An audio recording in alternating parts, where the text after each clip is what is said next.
So I'm Colleen Christopherson-Cote. I'm the coordinator for the Saskatoon Poverty Reduction Partnership, which I will now refer to as SPRP because it is too much of a mouthful to say out loud.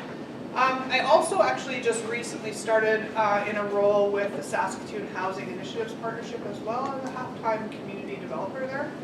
And I have 2 other contracts on the go. So I work contract work in Saskatoon. I've been doing it for 6 years. Predominantly in human service and systems policy and practice work. My other 2 pieces of work that are tied to this work are I'm the community, and this is a big thing, community co-lead of SUFFICE, Evaluation and Analysis Working Group, and SUFFICE is the Community First Impacts of Campus Community Engagement, I think. It's such a big acronym I can never remember what it all means. And then I'm also right now working with the Saskatoon Community Foundation around a conversation to strategically align donor funds to community outcomes based on the vital signs reports that community foundations across Canada are working on. And so I am heavily connected to the work that we're going to talk about with 4 or 5 different hats, including a board member of CUSER. Right. And I'm Isobel Findlay, and I'm the University Co-Director of CUSER, which is located at the University of Saskatchewan. And so what we want to do today is talk a bit about our own personal and professional journeys. And it matters that we both have many hats that we wear, many sites where we work, and we'll talk about that a bit.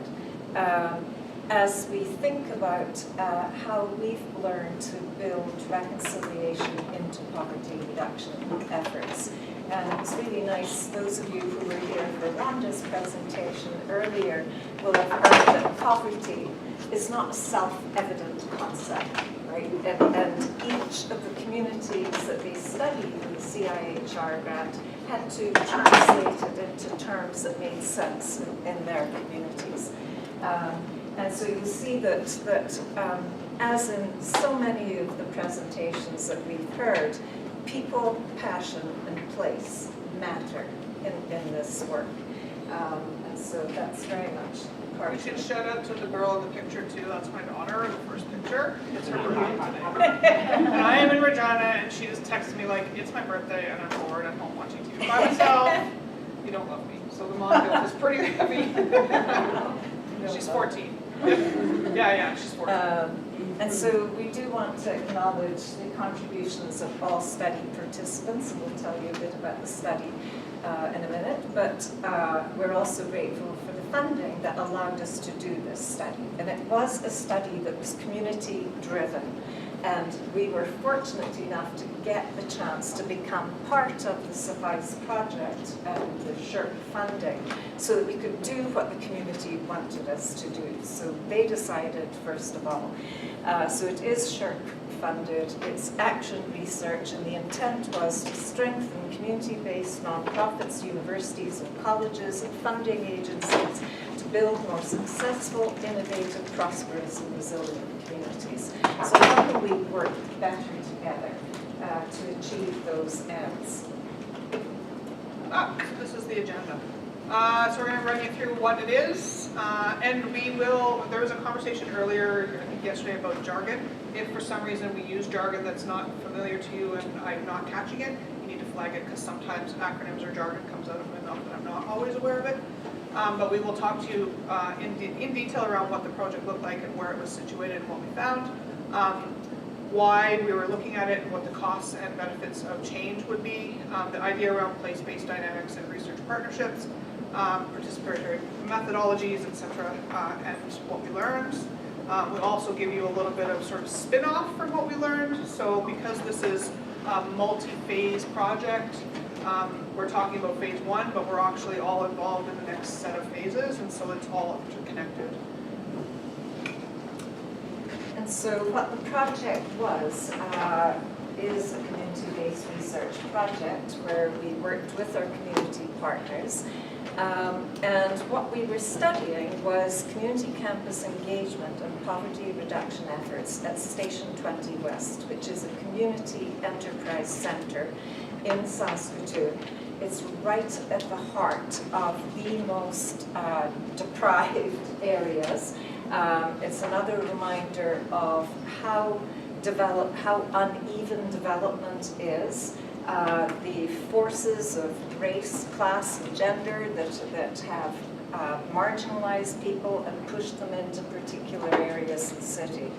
And so what the community, and we had a community consultation to ask the community what they wanted us to do around Station 20 West. And this is what they wanted us to do, to understand the complexity, the intersectoral dimensions, the interconnected dimensions of poverty, what it means in the core neighborhood in Saskatoon, and what has been the impact of community campus partnerships in the context of Station 20 West, because it is a meeting place of it was the Saskatoon Health Region, the Mothers Centre, the EFRI Society of Saskatchewan, CHEP.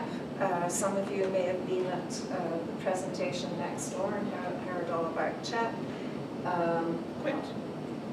Quint Development Corporation, which is in the area of housing and economic development, and the university's Office of Engagement and Outreach. And so at first we were thinking very much of community campus engagement concentrated in the office. But as the project went on, we realized it was deeply embedded throughout the whole organization. And Station 20 West itself came about in large measure through a community effort. In 2008, a new provincial government came to power, and one of the first acts they did was to withdraw 8 million of committed funding for Station 20 West. And this was unprecedented. No government had ever rescinded money committed in this sort of way. And it brought the community together, and across all sorts of differences. So newcomers, Indigenous people, young and old, professional and non, came together to raise the funds and establish Station 20 West. And so it was a major effort. It is community owned, it is community driven. So this is Station 20 West, an engine for urban renewal. It is seen as a place of innovation, and so all these co-locating partners live, work, learn together, and our work takes us there all the time. So there's space for university researchers, there's space for community researchers, there's space for community organizations. So space and place matter a great deal there, and are a big part of why it's become so important to address the health disparities, the lack of food sovereignty, and so on. So project partners for the main part of the project are CUSER, the Community University Institute for Social Research, the SPRP, the Poverty Reduction Partnership. Station 20 West itself has a board of directors and functions as an entity, and then each of the co-locators has its own sort of governance, and so we would work with individual members of Station 20 West, but also with Station 20 West as an organization, and then obviously the University of Saskatchewan, particularly the Community Engagement and Outreach Office, whatever they keep changing their name. Right. And if Lisa Erickson, for those of you who may know her, she would be the third presenter, but couldn't come this week from Saskatoon, and we miss her tremendously. So I just wondered, the thing about Station 20 West and me, so from a community practitioner, policy and practice person, I don't actually have any space. This morning we were talking about coalitions, and so this is sort of a coalition. It's actually a non-entity entity. We have a governance structure, but we don't, we're not a nonprofit entity, we're not a charitable organization, we operate under a constellation model. I have a set of guiding principles and visual identity guidelines that move the work forward. People come and go from it based on the energy and what's going on, but I physically have no space, and so I bounce around all the project partners' space with my laptop, having coffee, basically, building relationships, and that's what it's all about. And Station 20 West Particularly the university office always has space for me. But also just, there's a Boxcar Cafe, which is a social enterprise. I can sit and have coffee there. I can go to Quint, I can go anywhere within the building, and project partners will make space for me and invite me in and let me sit and work there. There's other places in Saskatoon that do the same. So there's a place called the U20, I work there as well. It's in the heart of Riversdale. And then there's another one a little bit further out of the core neighborhood that the United Way is attached to that I also work out of. So, and then I can work from home as well, which is super nice. But basically I'm a mobile partner coordinator, trying to sort of catalyze and convene and coordinate the energy of about, I'd say there's probably 75 core partners, from people with lived experience of poverty all the way to federal government.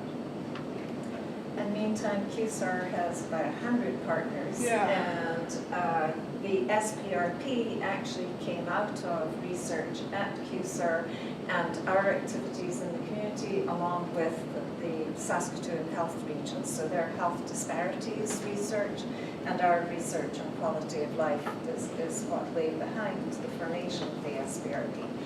So as you see, that part of the strength of the partnership is that it in turn depends on these long-term formal and informal ties to collaborative processes, to multi-sectoral initiatives. And so, for example, QSAR was the university representative on the Saskatoon Regional Intersectoral Committee, and that was a committee where Colleen, as the SPRP, reported to, and all levels of government, including Indigenous government, were represented, and the whole service sector. It was an amazing place of sharing and learning. And again, the provincial government withdrew the funding for the coordinator. We all paid membership dues, we all contributed our time, volunteered to this learning for the community, but the province withdrew the money for the coordinator. And that's why Station 20 and SPRP have become major sites for intersectoral work that's made up for this loss of government support. And the commitment is to a community economic development approach to social and economic fairness. So we shared a vision and the notion of the community being in charge of its own development while building capacity for collective impact. So we were all invested in social justice, in CBR as the strategy for strong and sustainable communities. And we were also all on a journey, that we shared definitions and interests, and we were committed to reconciliation. And I think it's important for us to acknowledge neither of us is Indigenous. So why was this such a commitment? Personally, I was born in Scotland, grew up there, and came to Canada as a young adult. And that opened my eyes in all sorts of ways, because I then began to understand my own history, who I was, and what my background meant, why I wasn't allowed to use my language in school. And the first time I ever spoke Scots in public was in Banff, Alberta, at an Indigenous education conference, where all the speakers were asked to speak in their Indigenous language. And it was the most disturbing, shocking experience for me, because it taught me my own complicity in my subordination. I felt deep shame, I felt incredible discomfort, and I realized that that's how colonization works. It brought it home so clearly. And the role of gender, I could go on about that too. But anyway, that began my journey. And over 20 years ago, I was invited to begin to work with Indigenous colleagues and scholars, and I was privileged to go work with Rhonda up in the Arctic. And my friends Marie Batiste and Sarge Henderson were fabulous teachers and guides, but it had to be a reciprocal process. They recognized I was working on my PhD at the time, and they said, we need to know what you know. and you need to know what we know. And so that was the beginning of reconciling different cultures, different ways of knowing and understanding. And we've been working together ever since. And again, I was so privileged to be invited into many communities to work. So for me, this is an absolute commitment that we all need to know that, as my friend Marie says, we've all been marinated in Eurocentrism. And it's damaged us all. Not all equally, not all in the same way, but it's damaged us all. And that's why it matters. Sure you want. Yeah, and so for me, the path of reconciliation is a fairly new one. Although part of that sort of hiding of your past and your own truths is part of who I am as well. So I was born in the 70s in Northern Ontario to a young mother who I do not know, and adopted by who I call my parents. They're my parents. Grew up in a white, privileged, sort of affluent world. And not until fairly recently have I really started to question that process that happened to me in the 70s. I still don't know anything about my birth parents.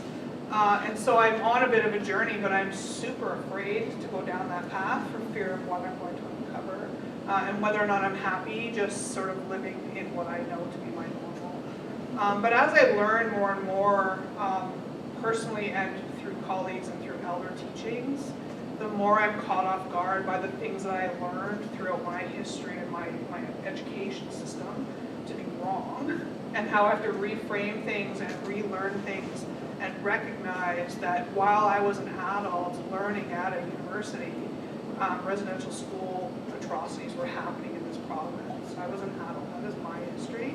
And so lots of people don't understand that history is not my grandparents' history, it is my history. And I have to own that, and I have to move forward, and I have to honor it, and then make sure that it doesn't happen again, even though we know, without a doubt, that things are happening right now, that I need to step up and own and try and figure out how to move through. And we do this definition of sort of personal reconciliation and professional and sort of community reconciliation. There's a bunch of different sort of levels to the work that we're doing. Tying it back, though, and we're going to talk a little bit more about it later, maybe next. I can't remember this one. Oh, we are going to talk about it next. Tying it back to the sort of 3 core priorities or core documents even that are a fundamental part of the work that we do. And one of the pieces that I hold dear around an elder teaching is the idea of the braid, the sweetgrass braid. And that if you braided, undrip the calls to action and the treaty relationship together that braid is very strong. Separate, it's okay. But together, those braids are very, very strong. And so it's a critical piece while working in Saskatoon and in Saskatchewan, that treaty relationship and the fundamental understanding of what treaty meant is woven through the work, as much as honoring the calls to action from the Truth and Reconciliation Commission, and also looking back at UNDRIP, and making sure that the work that we do is rooted in all of those principles. So these are 4 of the 10 principles of the TRC. And of course the UNDRIP is very much about free, prior, and informed consent. So it's a constant reminder to be ethical and respectful in our relationships. And it is about learning our shared histories, what we have in common, as well as how we differ. And when I was first asked to work in Indigenous communities, I remember asking, why do I have the right to do this? And I really struggled with it at first. And people replied to me, there's a lot of work to be done. And they didn't tell me I was asking the wrong question. They let me figure it out for myself by getting me involved in the work and seeing just how much the work there was in how many domains, and why you needed to understand a different worldview that did not fragment knowledge in the ways of the Western world. And so it took me about 2 years, I'll be honest, before I realized it's not a right, but it is a responsibility, that we all have a role in this reconciliation journey. we can all contribute to it and understand our shared histories. It's also important to note that reconciliation is not an Indigenous issue, it's a Canadian issue. And as Canadians and as a white middle class woman, it is my responsibility to understand that I have a journey and I have an obligation to learn those things. The other piece that I've also learned through elder teachings is that it's not Indigenous people's responsibility to teach me their past, to share their histories with me. If they're willing to, that's a wonderful and amazing thing. But as a fairly well-read and understanding person, I can learn. It is my responsibility to seek those things out and internalize them and learn them, and then surround myself with people who I can then sort of share that with. But often there's a expectation on a handful of Indigenous elders or leaders to be the knowledge keepers of all of the information and then to be able to sort of teach everybody about that history. And in the community in Saskatoon, and particularly the leaders that are attached to Station 20 West, they'll call it out really quickly. This is not my job to teach you. You go and learn and come back and we can have a conversation, but I am not your teacher. And the other piece that came up recently was that not every Indigenous leader understands all of the histories. And so to expect Indigenous people to know everything about it and what it means to be Indigenous is ridiculous. Just as ridiculous as it is for me to know everything it is to be about white people, whatever that means. Right? Like, it doesn't make any sense when you say the other side. And so we work very diligently to be cognizant of the way that we speak and the expectations that we put on the people who are coming to the table to talk and to share and to sort of move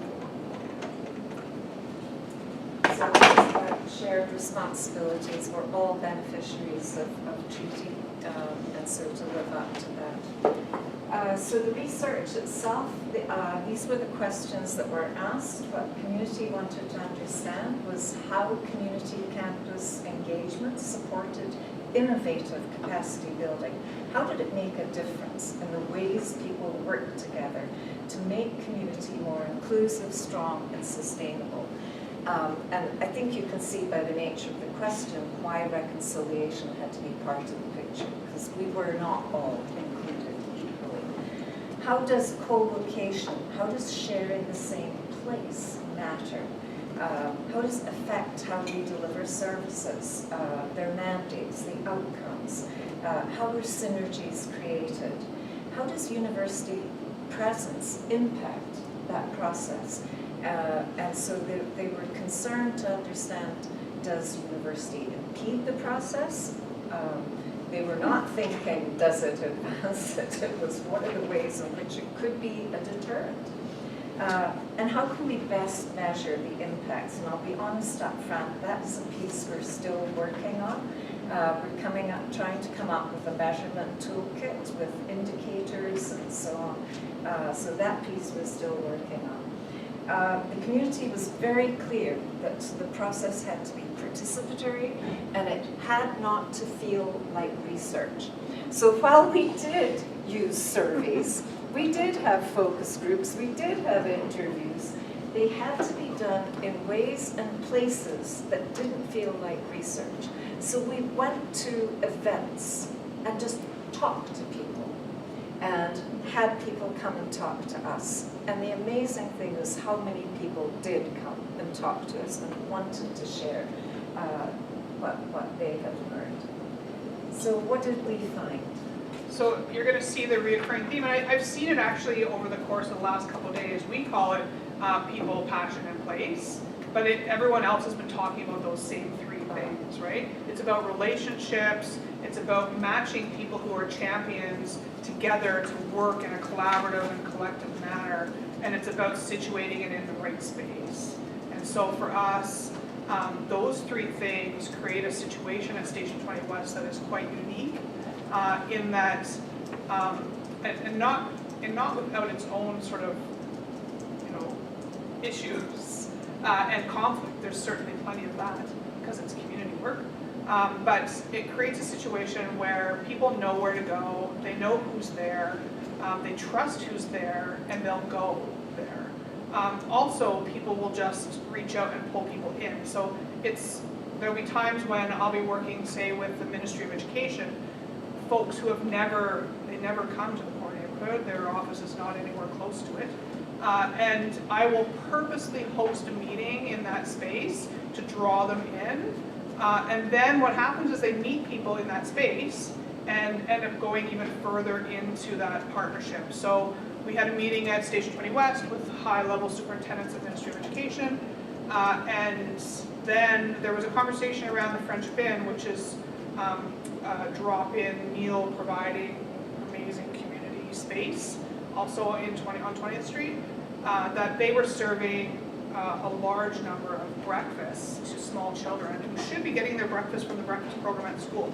And so the school folks were like, well, why are there kids at the French Bin when we're giving them breakfast at school or lunch? And so there was this conversation around, well, maybe you should come and watch it happen and see what it looks like. And they knew the kids because it's really not a huge population, right? So we know the families and the kids that are involved in all this. So what ended up happening is that families were using the French Bin as a supplement. They would take the food from the school home for supper, and they were using and being resilient around how much food they could get from the various processes that are going on. But the ministry folks didn't have any idea. And so then there was this fundamental shift in the way the policy looked at the school to make sure that families were treated with respect and dignity and kids got what they needed to get. And without the right people, without the commitment to have the conversation, and without that initial space, this conversation would never have happened, and that policy would never have changed. Right. And in fact, yes, there's a shared commitment to social justice, but there was also, as one of the co-locators pointed out, a bit of chaos. It wasn't all perfectly planned ahead of time. And in fact, that was part of its strength, that they learned to be flexible, to adapt, to learn from one another, to change. And that's where a lot of the synergies came about. And the learning about the force of social exclusion, which is at the heart of poverty, production and reproduction. And understanding that social justice requires cognitive justice, that is, that recognizing that there's not only one logic and way of looking at the world, that how the world is understood, how knowledge itself is understood, how it's divided up or not, is a very significant part of that. So we needed to understand the different languages that were coming to bear, the different conceptions of things, and that led to fundamental rethinking of economic activity and the dominance of neoliberal discourse around what we can afford, what's fair and reasonable, and the whole story of economic modernity that so many have bought into, right, of progress and who's advanced and what's backward, and all of those stories that we have internalized as that's just the way the world is, to understanding that the ways the nonprofit sector, for example, is constructed as dependent rather than a huge source of economic activity, social activity, cultural value, and so on. And so what happened was a real revaluing of the social economy, the nonprofit sector, the co-ops, the credit unions, that create a safe space, that don't produce profit at the expense of, at the exclusion of some of us. And the value of Indigenous traditional practices. Because one of the things we've learned at QSAR is that communities move back and forth and share resources and bring resources into the community. And so it's a reminder of how important the traditional hunting, trapping, fishing activities, gathering activities are, and how they continue to feed some of our communities in the urban settings too.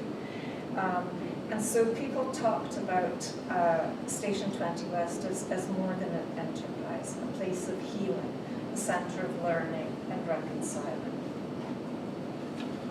So you can imagine with the surveys and the interviews and the focus groups, we had hours and hours and hours of students sorting through transcripts of conversations. And so one of the things, and I think even this morning it was mentioned around the balance between using quantitative research and qualitative research, is that we have this wealth of amazing quotes that are embedded in all of the work. I'm not an academic. I'm not, although they'll show you that I like sort of balance in this land, right, of I can live in this world, but I'm not an academic. And so I don't always understand the significance of journals and publishing and like those hard outputs that academics produce, and why sometimes there's a conflict between qualitative research and quantitative research, and the rigor that comes from academic research and the difference that happens in community-based research or community-driven research, or the research that I do that's non-academic. But I think there's two quotes that talk specifically in our the document that we submitted to SPICE for publication, I guess, essentially, that capture it, and from the co-locator perspective, right? And so the idea that there's research, so there's life. I go to work and I do the thing that I do here, but there's also this other bigger research piece that's happening, and people can get connections to other people throughout the day, throughout the week, whatever, and it's sort of a one-stop shop for the folks that are there.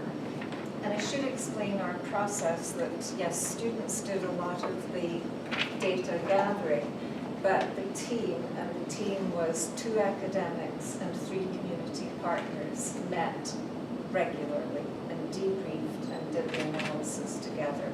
So we did not use machines. We manually and through an iterative process analyzed the data, came up with the findings.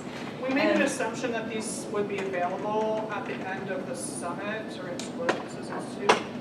So there's some videos embedded in here. We didn't really intend on showing you the videos, although if we have time, we could theoretically try and figure out how to make the tech work at the end.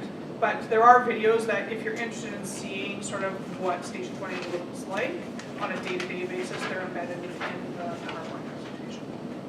And one of the commitments was to produce things other than... No, I get to talk about this part. Here's how this goes, how I'm not an academic, right? So I don't know, on a Friday, Isobel sends me an email, because we always have these deadlines, right? Okay, the draft of the academic publication is done. Can you take a quick look at it? I'm pretty sure that's what it said. Can you take a quick look at it over the weekend? And I'm like, yeah, what? And I open the attachment, it's like 175 pages. I'm like, no, this is not happening this weekend. And so the sort of conflict between, and because we work so much together, I'm just like, I am not reading 179 pages. How many more pages I need to read, right? And so then I skim it, and I'm like, can we please make something that community, when I go out into the community and say, this is what we produced, I don't have to like, carry it over, and so this is it. So there's a pretty sort of smaller infographic-y kind of output, and it's interesting working with Suffice because it's rooted in Carleton, and so I'm actually navigating, as a community partner, I'm navigating 3 or 4 university systems, and they're all different, right? Carleton doesn't act like U of R, doesn't act like U of S, doesn't act like UVic, and so trying to navigate that web of chaos for me is excruciating. And so it's interesting though when we produce an output like that community document, how the academics respond to it versus, and how the community folks at the table respond to it. So we came to sort of a general feel is that we need a variety of outputs on the same materials that are consumable by however they consume. And so we did different presentations and but we joke about it a lot. Yeah. But back to the data gathering. So one set of data we gathered, and I did do that, it wasn't just the students, at YXE Connects, which I'm not sure if Regina does one of these, but it's a one-stop shop on one day where all of the service providers come together, and there's food and activities, and people can navigate what is otherwise a hugely complex set of relationships in that place. And so I was there for the day, and 100 people came and talked to me and shared their stories. And what was very clear was how important Station 20 West was to their sense of being part of the community, a place of food security, of feeling secure and safe. And they constantly talked about how could the government have done this. On the other hand, and also the closure of Good Food Junction Co-op, because that was the one part of the community enterprise that didn't survive. And it wasn't that people didn't use it. It was well used by the community, but they couldn't spend much. So a lot of the purchases were for $5. So it was just, the things they needed. And they did all sorts of things to try to respond to the community, but it just didn't work. And so it was a return to food insecurity. CHEP clearly plays a role, has a food stall regularly, but it's not quite the same as having a full grocery store. And so there was great pride in the fact that this was something the community built together. It was theirs, and that's why it's so important. But they also think things could be better, more for youth, more for people with disabilities, and we need to get the message out more about why Station 20 West matters. So lessons learned. So we'll just tie it back to another project that's ongoing. So Reconciliation Saskatoon, while the phase 1 of this project was sort of coming to an end and we were tied to the Poverty Hub for Suffice, Reconciliation Saskatoon was growing. And so this team, there's actually a Reconciliation Regina that's also growing. It's from the Office of the Treaty Commissioner is where it has grown from. And there are, I think, Brent's going to get mad at me for not knowing, I think there's 6 other sort of sister reconciliation groups that have grown out of this work. So I was one of the original members at Reconciliation Saskatoon's roundtable. We started with about maybe 7 or 12 community agencies, and the last meeting I went to, there was 115 people at it. It meets monthly for an hour, and for 2 hours, there's always a meal. And it works towards pulling together a very diverse group of people who have a commitment to reconciliation in Saskatoon. The interesting thing around this group is that almost all of the big churches are there, and so there's often a lot of conflict at the table, but it's really well managed conflict. And we end up sort of moving in this really amazing sort of way towards a better understanding of each other's shared histories. Because I knew I was coming here, I did a quick head count at the last meeting, and I would say it was 75% Indigenous organizations and or Indigenous people, and about 25% sort of other, including newcomers and health and not a lot of government. Although we've been talking, government has been asking to come, and we're all like, oh, it's kind of wide open, anybody can come, but then people are like, yeah, government. But most recently, funders have started coming, and so the conversation changes. I was asking people earlier yesterday if there's any funders. Are there any funders in this room? Oh, the lonely funders. So it's interesting, funders change the dynamic of the space, but funders are essential in this conversation. They have to be included in it, and so we're working really hard to make sure that we build solid relationships with funders so that we can start talking about what community outcomes look like along this path. I think that Reconciliation Saskatoon is probably a best practice. It is. And is there anybody from Regina's Reconciliation community? Well, Rhonda It's a little behind. Yeah, it started before, way after Yeah. ours did. It's interesting because I'm in Ottawa a fair amount, and they're watching what's going on here with respect to this team. Rhett is doing a really good job. Rhett and Jill Dorval from the City of Saskatoon are the co-chairs for our team. And they're doing a really good job at trying to pull everybody together and work on some big projects. But across the country, people are looking at it as a sort of a model to build capacity, particularly in intersectoral and interjurisdictional team. Also a coalition with no governance structure. So earlier today, people were asking about, like, how do you manage conflict? We're like, you just kind of deal with it, right? And it's a really, like, could be a really hard topic to manage conflict around, but we just manage. But again, it comes back to the idea that people, passion, and place. So we always meet in an Indigenous organization space. We always have a meal, and we always sort of talk about it from an internal personal passion, but also professional commitments to moving this work forward. And it doesn't matter, we all come with our own shared histories, but we are learning together to reframe and move forward under a different sort of set of goals. And specifically reconciliation and poverty reduction practices are very much at Station 20 West. So there's, it's a double strategy of being the Indigenous space and also indigenizing the community space.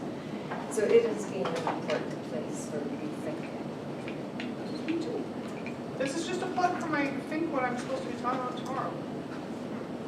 So there's been a lot of chatter formally and even just sort of networking around the concept of inclusion. Because I work predominantly with vulnerable sector policy and practice, we set out to figure out how we might be able to document the practices and policies that we've put in place at the SPRP around how we honor and include people's voices with lived experience of poverty.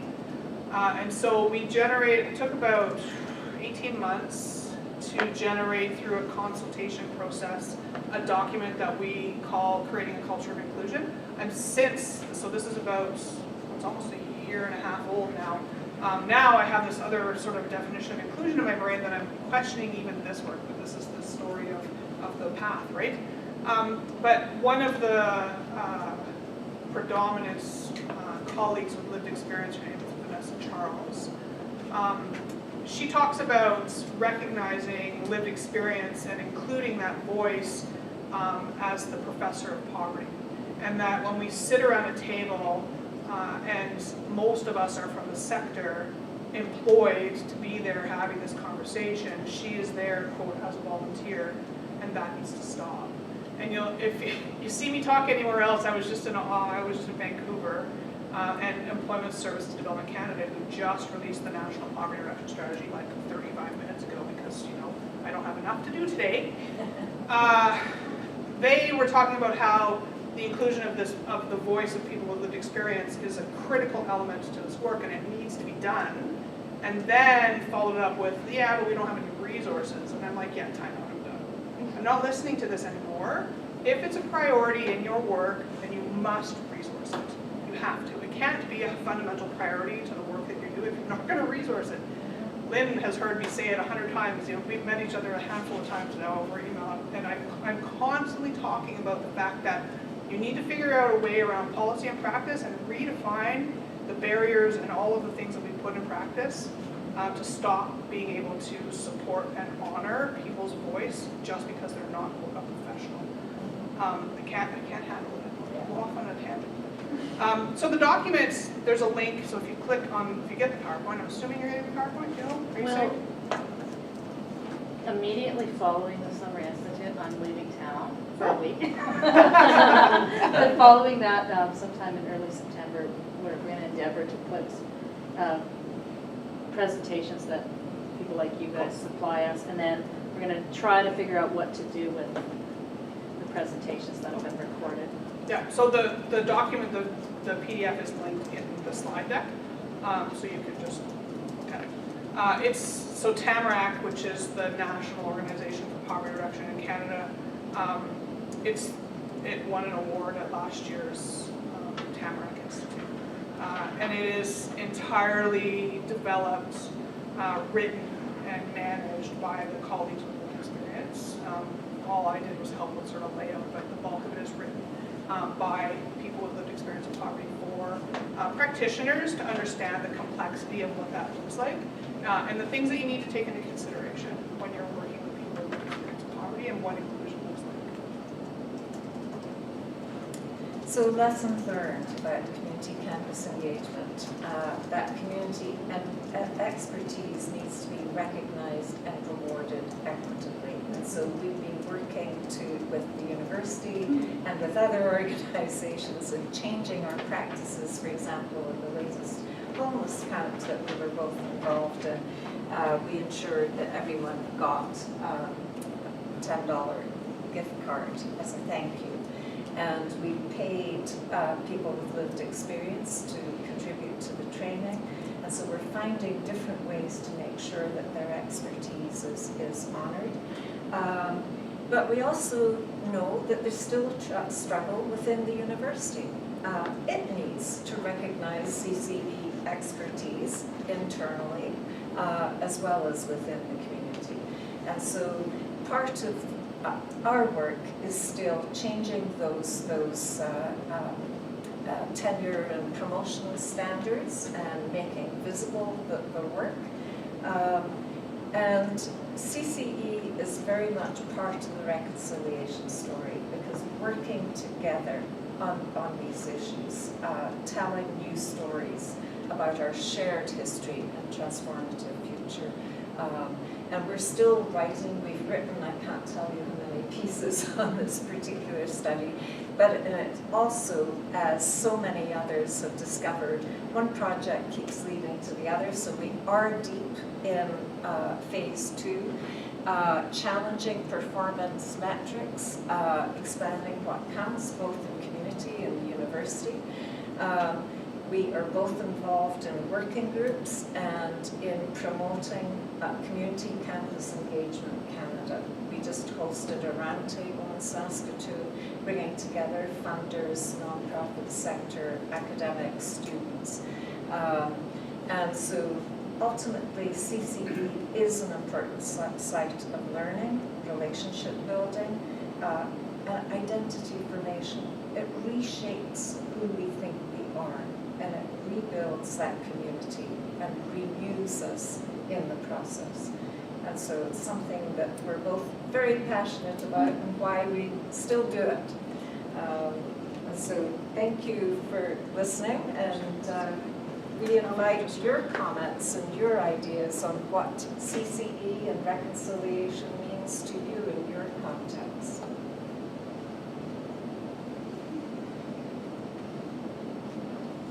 Is it something that people are actively working on?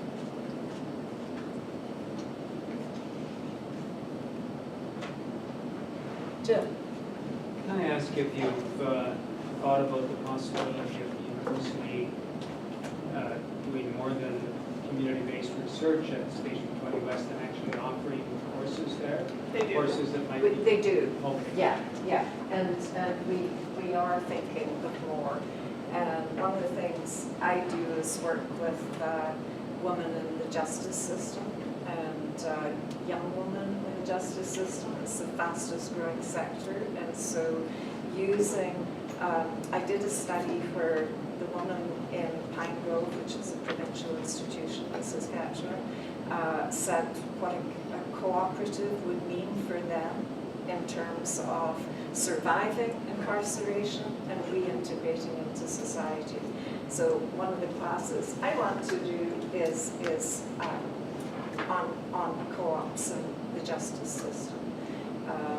And it's something I'm part of an international network that's being set up on that, and I'm going to Scotland in a couple of months to present on that.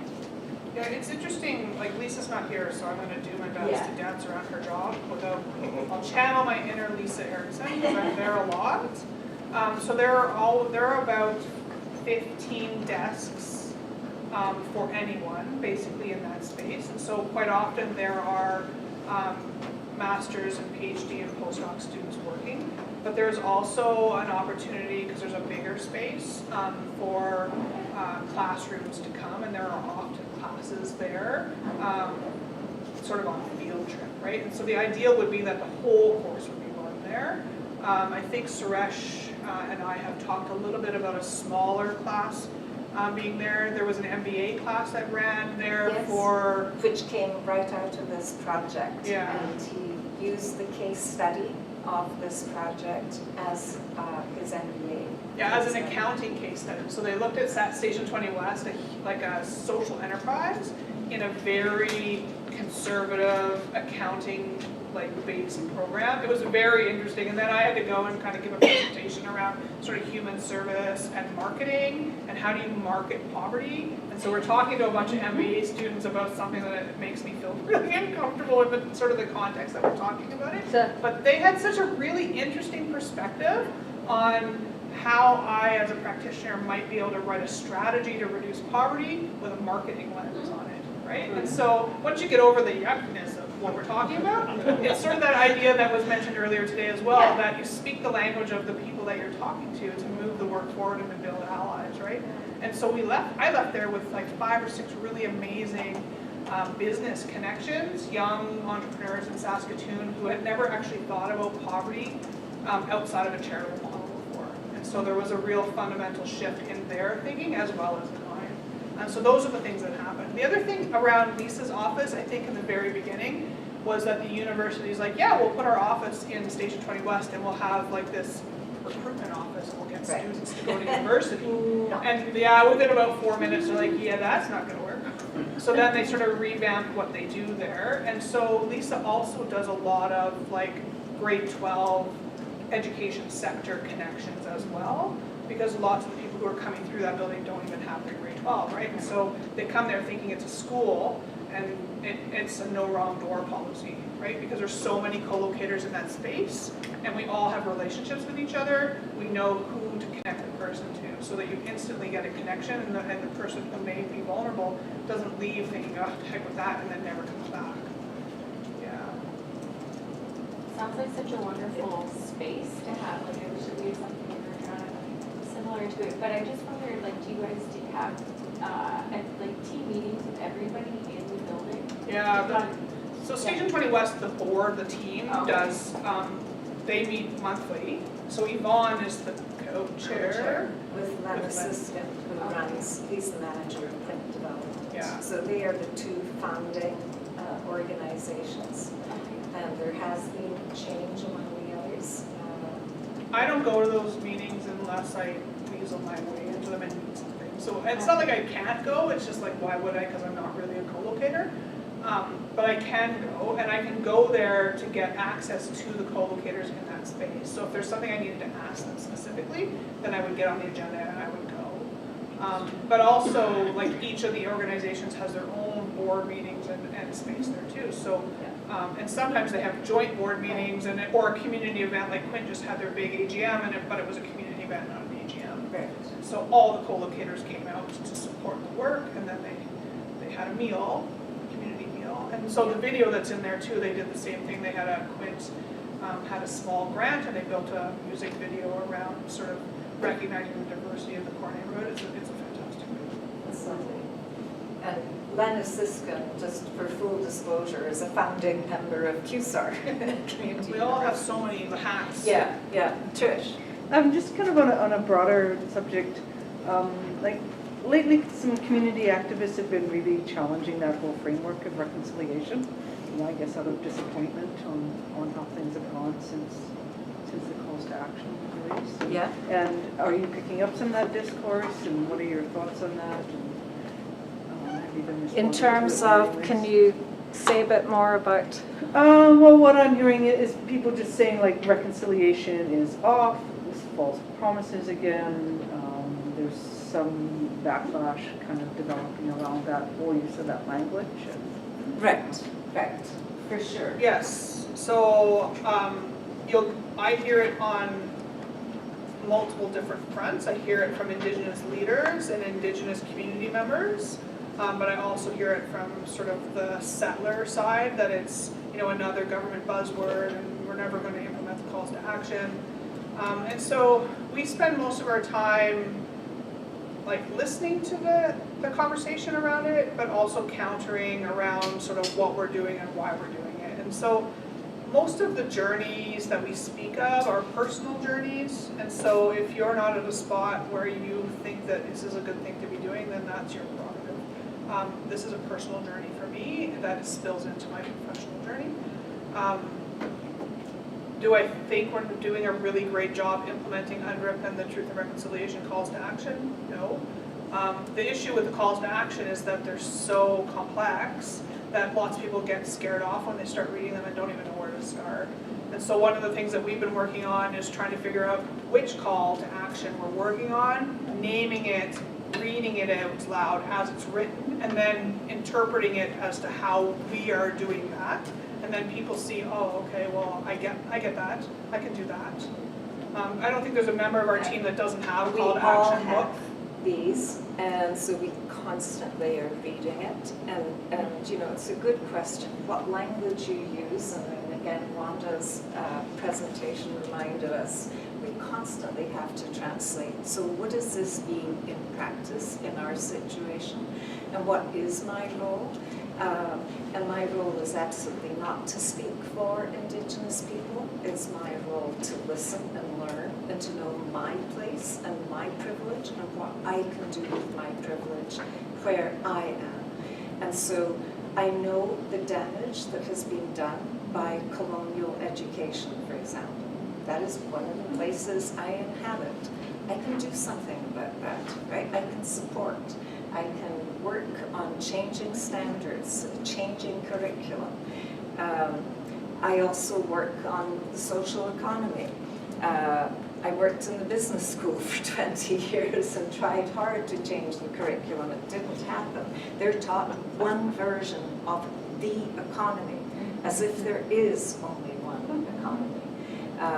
That's criminal. And so that's our job, is to know what it is we need to challenge, what's holding us back,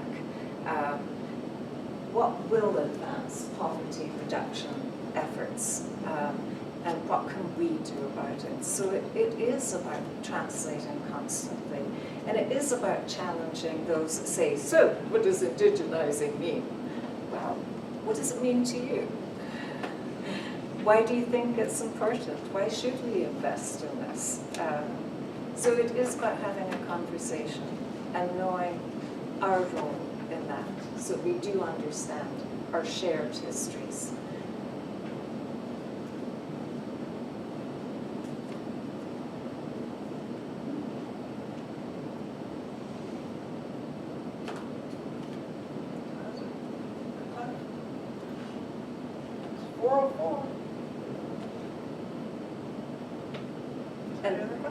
For me, another part of this was helping establish the Engaged Scholar Journal. I noticed that Wanda's article was published there.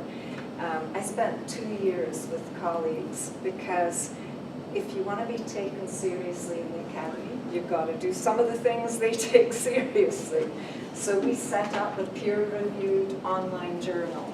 And I encourage you to read it, to contribute to it, because it's for everyone. And I suggested the title, the Engaged Scholar Journal, and I've forgotten the subtitle myself. What was it? Learning. Anyway, people said, oh, that's elitist. And I said, no, we are all scholars. It is not a word that's specific to the academy. And so it invites community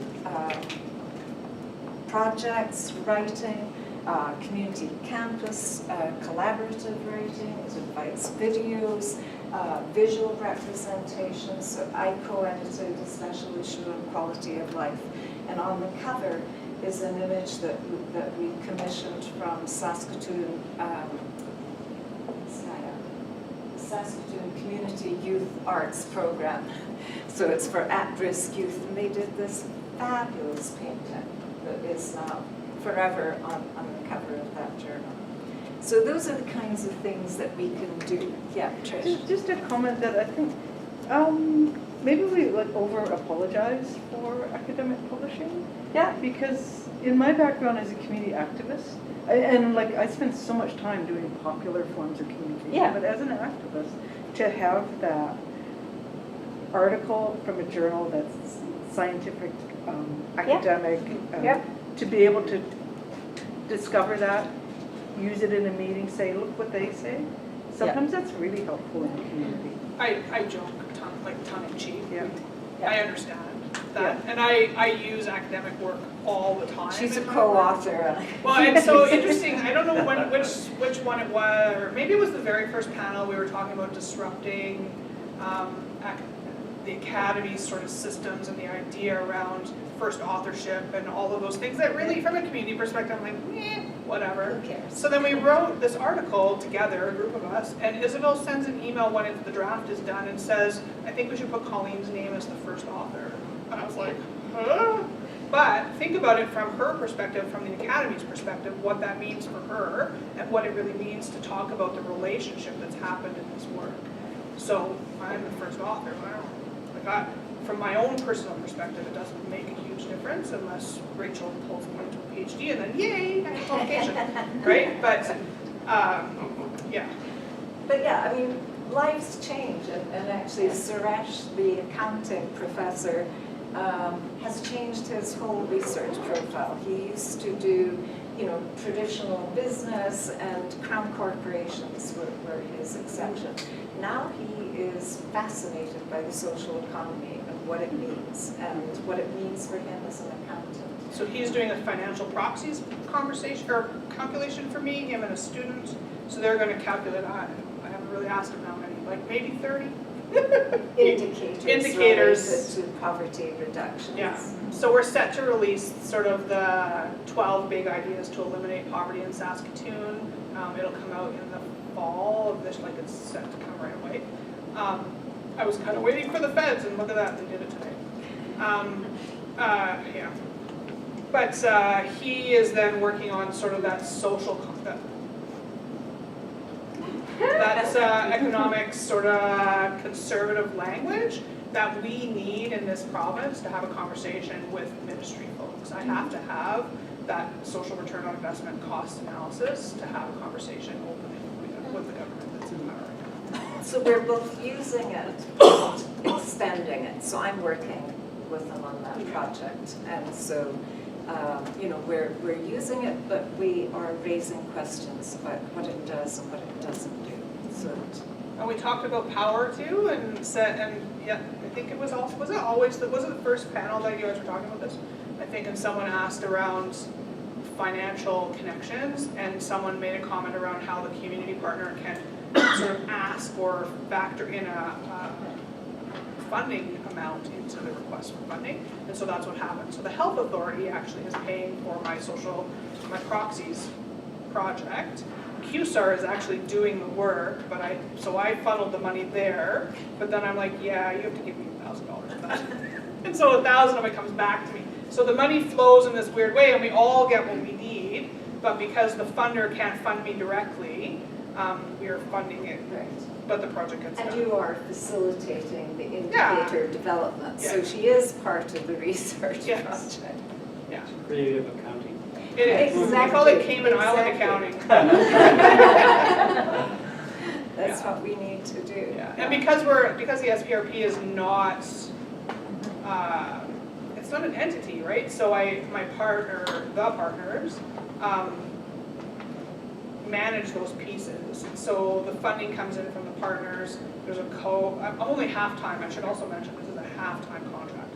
So the money comes in from the partners into a pool, and then they fund my contract, and then there's a little bit of money left over to do some projects. And then if something happens where we need a project dollar, then we go out to our partners again and try and pool some resources to the project. Yeah. Well, we're $10,000 short, so if anyone has a dump truck full of cash, Yes. we're always accepting. Always. So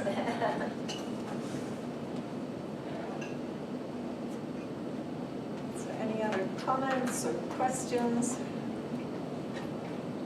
Just Yeah. had two comments to share. I really appreciate your presentation and kind of opening our eyes. And I wasn't aware Station 20 West had some involvement with not a research project, but with training of graduate students and quick development and working with some folks there. So it was really, and it's really Sarah, so she's awesome. But I just want to, I don't know if you're aware that I'm a psychologist, but also that the Canadian Psychological Association has put out kind of a public apology and recognition of the Truth and Reconciliation Commission, and actually it's set out for psychologists, but to say, these are the areas within the cost action that you should be addressing. This is what you should be actually going to. So if that organization could do it, I never ever thought I'd live today that they'd actually apologize for their past wrongs and Yeah. things that they, you know, that psychology has done with and for, you know, Indigenous peoples in the past, present, unfortunately. But